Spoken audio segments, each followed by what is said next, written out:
이재명 대통령의 부동산 정책을 봤었을 때 우리 대표님은 어떤 생각이 드나? 저 집 없어서 지금 너무 서럽거든요.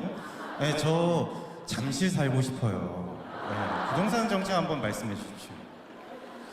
부동산 정말 어렵습니다.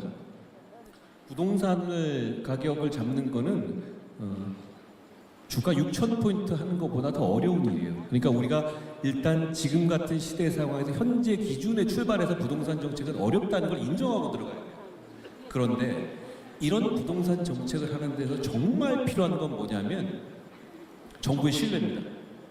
정부 관계자가 한 말이 지켜주고 적어도 이 기준에 따라 움직일 것이니까 여기에 맞춰서 살아내라 라는 약속이 중요해요. 그런데 이재명 정부의 가장 큰 문제는 그게 매번 바뀝니다. 그리고 그 매번 바뀌는 정도가 아주 극단적으로 널뛰기를 해요. 저는 이게 가장 최악의 부동산 정책이라고 생각해요. 자, 부동산 가격을 어떻게 잡겠다. 답. 자, 뻔합니다. 수요 아니면 공급 아니에요? 다른 방법 있습니까? 그런데 그 얘기를 할 때 일관성을 가지고 각자의 가게에서 각자의 청년들이 거기에 맞춘 인생 계획을 할 수 있게 해줘야 돼요. 그런데 어느 순간 갑자기 뭐 필 받으면 확 바뀌고 이런 거잖아요.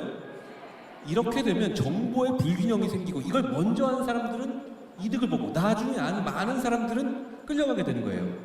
저는 제가 11호 부동산 정책을 강력하게 앞장서서 비판을 했던 거 기억하세요? 동탄에 가서도 그랬죠. 그런데 문제는 이재명 대통령이 대선에 출마할 때 절대 이렇게 안 하겠다고 했거든요. 수요 그리고 대출 규제 안 하겠다고 했어요. 그런데 확 바뀌었죠. 그런데 지금 와서 또 1월엔 뭐라고 했죠? 대대적인 공급 대책 내놓겠다고 했죠. 그런데 그게 와서 지금은 더 고를 내고 있어요. 왜 자기가 화를 냅니까? 자기 말대로라면 11호 정책이 성공했어야 되는 거 아니에요? 근데 왜 자기가 화를 내고 있죠?